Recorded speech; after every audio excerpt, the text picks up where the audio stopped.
Okay, so alright, sa mga kaibigan natin dyan at mga naniniwala po sa mga Duterte, nandito na naman po tayo sa isang programa kung saan manunood na naman po tayo ng balita at ating bibigyan ng reaksyon at opinion, mga kapatid. Ang title nito, galing sa Balitang Pinoy TV, nasa description yan, isubscribe niyan dahil nag-aatid po yan ng balita patungkol po sa ating Pilipinas kung mahal. Ito ang title, shocking to, grabe, Bibi Sara.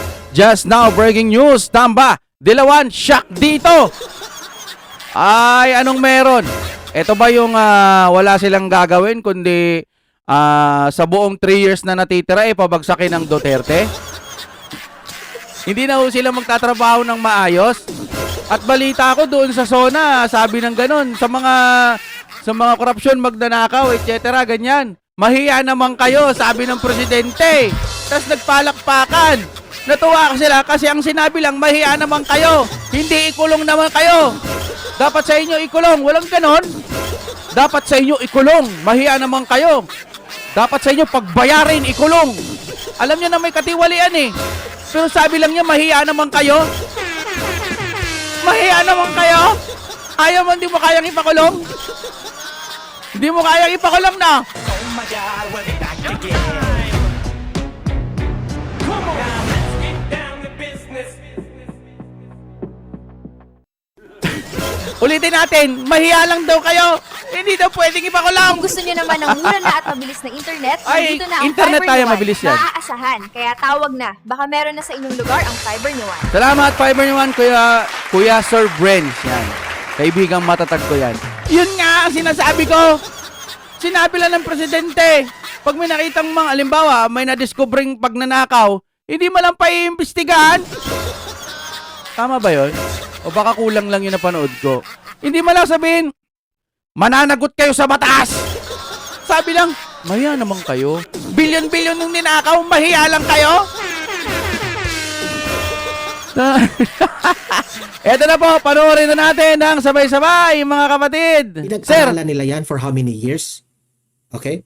Ika nga, sabi nila, sa Kongreso, read and write, okay na, pwede na kayong maging congressman.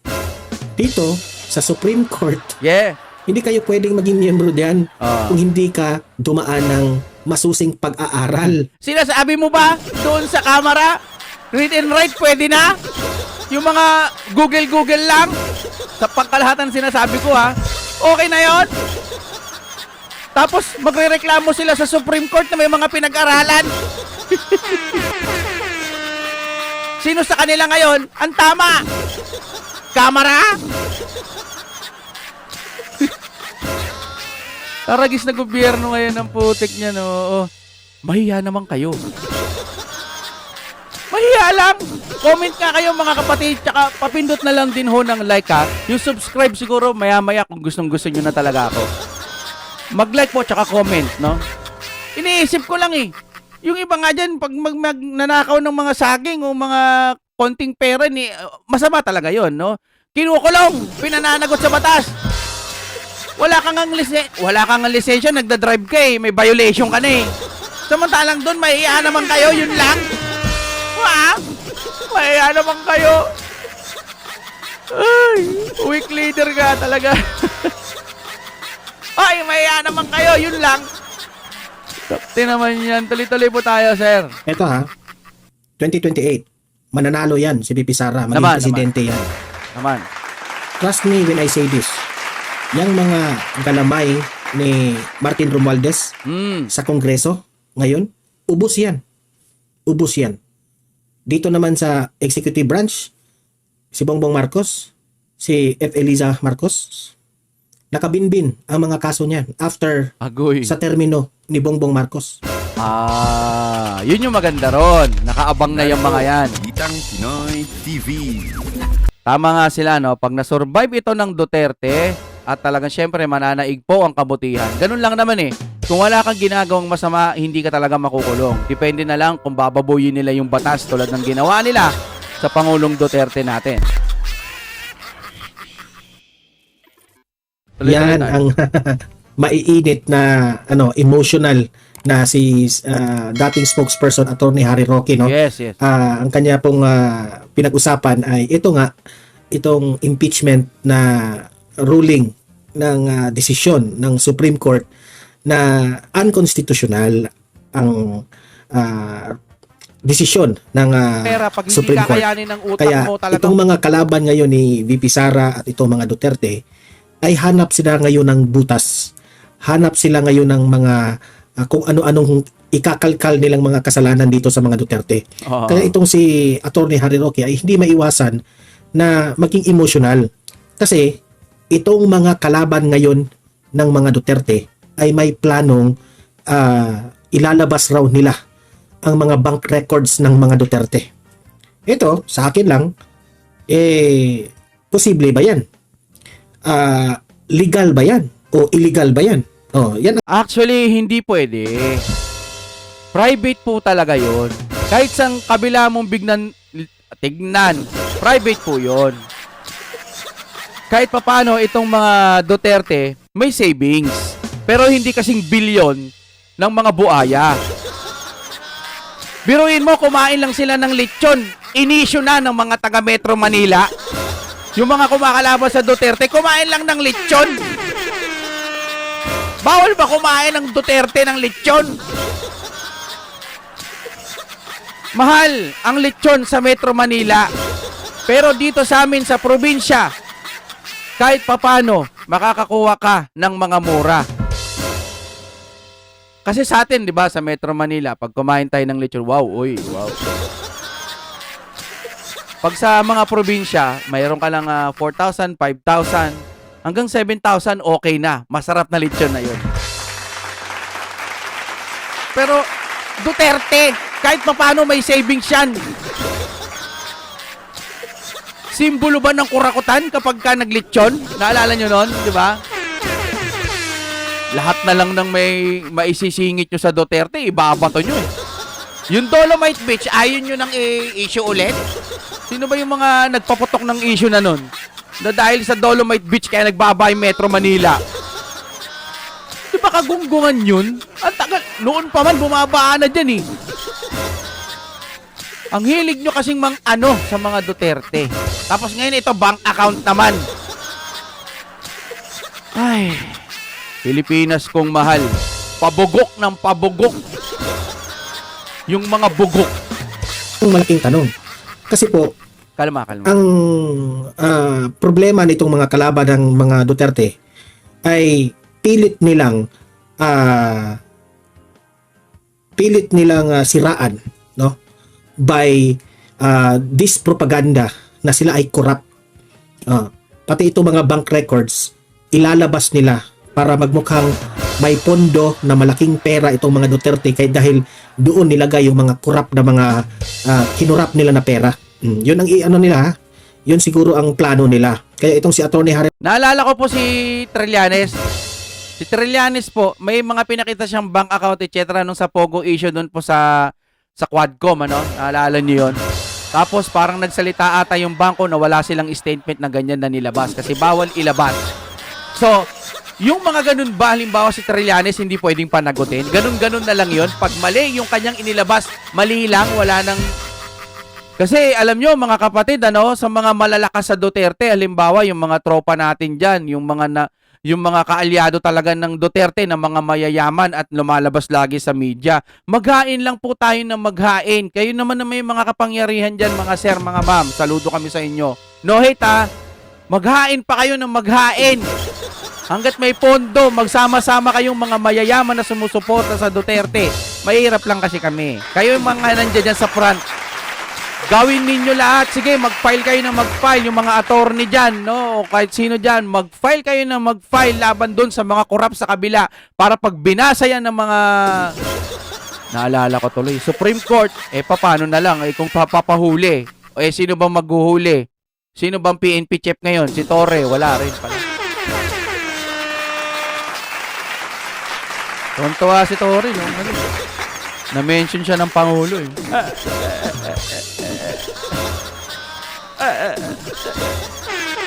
Tatayo. Champion yun, eh. Champion. Tuloy tayo. Roque, sabi niya, pati siya, kinalkal, no? Gustong makita ang kanyang bank records ng mga kalaban ng mga Duterte. Sabi ni Attorney Harry Roque, may kaya naman siya eh. Naman. May kaya naman siya. Para bang kino-question sila itong mga kaalyado rin ni Duterte na mga korap. Kino-question yung mga pera nila sa bangko. Ang akin lang, kayo lang ba ang may pera, di ba? Oo. Kayong mga nag-aakusa, kayong mga kalaban ng mga Duterte na namimintang, kayong mga, alam nyo na kung sino kayo, di ba? Kayong mga namimintang. Ha? Akala nyo ba walang mga pera rin ang mga Duterte? Oo. May pondo yan. Siyempre, how many years silang nagtatrabaho? Meron din silang mga negosyo. Pero hindi naman ganun kayaman. Ang sa atin lang dito, bakit? Dahil ba you are very frustrated na pati yung Supreme Court papanig na dito kay VP Sara? Bakit kayo mafo-frustrate? Akala kasi nila, lalo na si Gadon, sabi niya, no? Yung Supreme Court, binabanatan niya, di ba? Mas magaling yan si Gadon, eh. Walang ginawa yan kundi maging magaling. Inan yan. Puta, Supreme Court, kinaganon nyo na lang. Supreme Court, gumalaw na kayo. Mga sir, mga ma'am, kayo ang may mga lalong pinag-aralan dyan, mga subok na kayo ng panahon. Pag may gumaganyan sa inyo, banatan nyo. Hindi banatan na santokan. Ibig ko sabihin, gawan nyo ng kaso. Huwag yung tatahimik kasi ginaganyan lang kayo kasi mababait kayo eh. Ginaganyan-ganyan na lang kayo ng mga, pag hindi kasi pumabor sa kanila, yung desisyon, sasabihin nila, bias. Wala kasi silang utak. Hindi, wala eh. Nalalason sila ng pera. Akala ko ba matatalino? May mga pinag-aralan, natataas ng mga narating. Pero pagdating sa ganitong sitwasyon, napakadali nga lang intindihin eh. Ako ng hukay, sinusubukan ko. May tama pa ba ang Pangulo? May tama pa ba? Nung sa SONA, may tama pa ba siyang ginagawa? Wala na eh, ha? Pero salamat sa sinasabi niya yung sa Philip, yung masi 0-0. Ewan ko lang kung meron na noon, pero nabanggit niya ngayon. Agree ako doon, yung mga nasi-0 niya yung mga bayarin, okay ako doon. Pero baka sa tulong na rin yun ng malasakit program at ng mga iba pang sangay ng gobyerno. Pero sa PhilHealth ngayon, sana nga magtuloy-tuloy yung sinasabi niya. Yun lang yung parang sa tingin kong tama. Kayo, comment kayo, may tama nga ba yun? O matagal na talaga yun? Yung nasi-0 nila yung yung tawag doon, yung bill sa ospital. Tapos magkakaroon na raw. Nagkaroon na ba o magkakaroon pa lang ng libre gamot? Ba't ayaw niya nang ibida yung flood control? Balik muna tayo dito. Na malaman natin ang katotohanan. Yes. Yung desisyon po ng Supreme Court, yun na po ang katotohanan. Tama. Marami kayong nilabag at ang Supreme Court, wala silang nakikitang korupsyon sa ginawa ng Vice President. Yes. Ngayon, siguro, atat na atat sila na ma-impeach itong si VP Sara. Siyempre.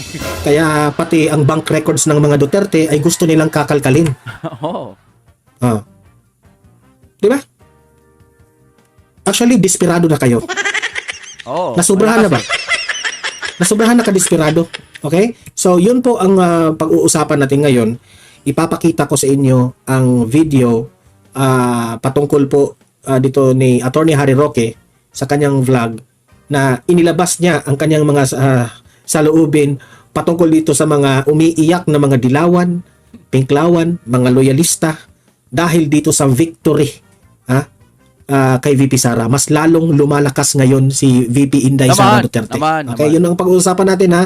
Pero bago ang lahat guys, bago natin ito pag-uusapan, help me po na i-like muna ha at i-share itong video na ito para guys kakalat ito sa taong bayan. Okay, sabay-sabay nating i-like muna at i-share itong video natin, Facebook at YouTube. 1, 2, 3, go!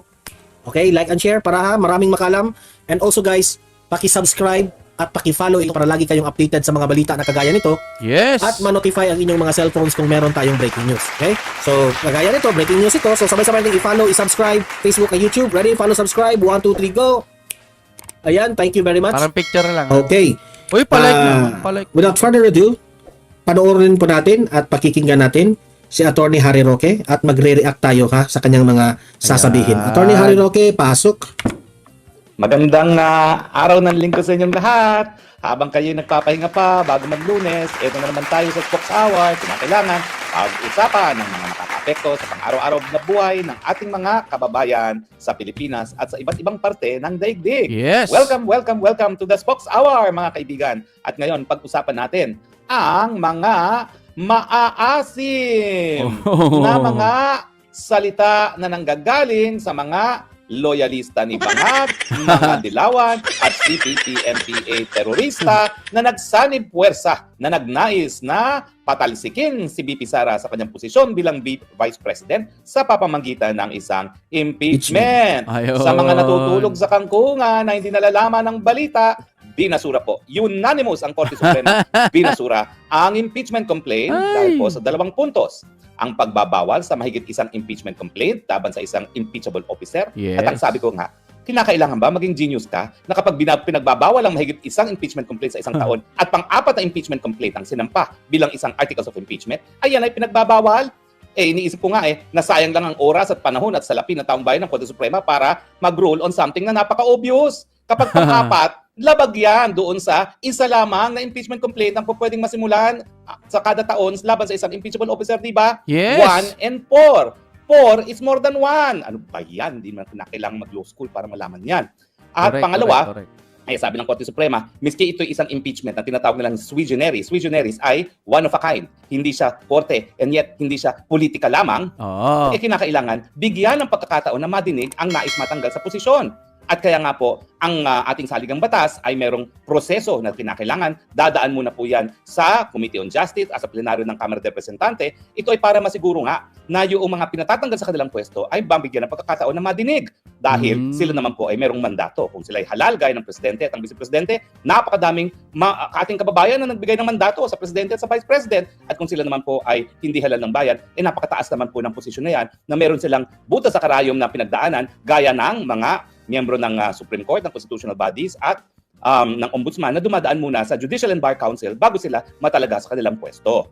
So kinakailangan, medyo process, hindi po pwede na gaya nga ni sinabi ni Senior Justice Marvic Leonen na the end justifies the means. Kinakailangan talaga madinig ang kanilang panig at hindi po pwede nagagamitin lamang ang impeachment bilang sandata sa politika. Kasi ang sabi nga ng Korte Suprema ay bagamat ito isang political process, kinakailangan pa rin yung political context ay dumaan sa masuring pagsusuri kung ito ay lumalabag sa saligang batas. Oh. Now, ang pag-usapan natin ngayon, ano ba yung mga binabato nila laban sa desisyon na yan? Unang-una, itong si Tulfo. Hindi naman ako nagtataka dahil siya si Tulfo. Ang sabi ng saligang batas, the Senate shall be the sole judge of all impeachment complaints, no? Well, ang binaliwala po ng Korte Suprema, hindi ginawa ng Senado bilang isang impeachment court. Kasi hindi pa nga po sila nagsisimula ng impeachment.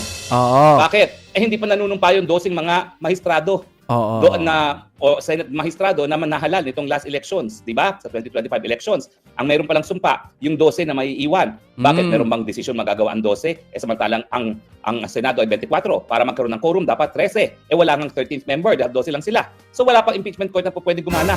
So anong desisyon ang po pwedeng gawin ng impeachment court sa puntong ito? Now, ganun pa man, ano bang binaliwala ng Korte Suprema? Wala namang binaliwala ang Korte Suprema na desisyon ng Senado. Bakit? Dahil ang binaliwala ng Korte Suprema ay yung articles of impeachment na hinain ng Kamara ng Representante. Ibig sabihin, hindi akto ng Senate sitting as an exclusive impeachment court ang binaliwala ng ating Korte Suprema. Yes, Kung hindi, yung impeachment complaint na hinain ng ating mga congressman. Mga, ano ba matatawag sa kanila? Mga hindi nag-iisip, basta file lang ng file, 1, 2, 3, tapos 4. Lugo-lugo. Gumagawa na sila ng sarili kasi nila eh. Now, nung kaso pa ng Francisco na aking isa ako dun sa nag-argue laban dun sa impeachment, articles of impeachment na sinulong ng mga congressmen na pinamumunuan ni Maltis Teodoro, ang sabi ng Korte Suprema, well, in the first place, hindi namin pinaghihimasukan ng Senado. Ang sinasabi namin sa labag sa saligang batas, dahil ito ay linabag, yung pinagbabawal na mahigit isang impeachment proceedings laban sa isang impeachment officer ay ang gawain ng Kamara de Representante. Ba't hindi nila... Ewan ko ba na... Wala bang utak yung... Tanong lang tanong. Wala bang utak yung mga taga-kabila? Isang impeachment, tapos hindi mo na pwede. Pangalawa, hindi mo na pwede sa... Naka-4 sila. Ganyan kadesperado. Ang galawan kasi nitong tamba na to. Gusto niya disqualified para pagtatakbo siyang presidente, mananalo siya. Tangina. Wala kang kwentang tao. Tapos gusto mo tumakbong presidente. Anong gagawin mo sa pera ng bayan? Uubusin mo. Oh my God, we'll be back again.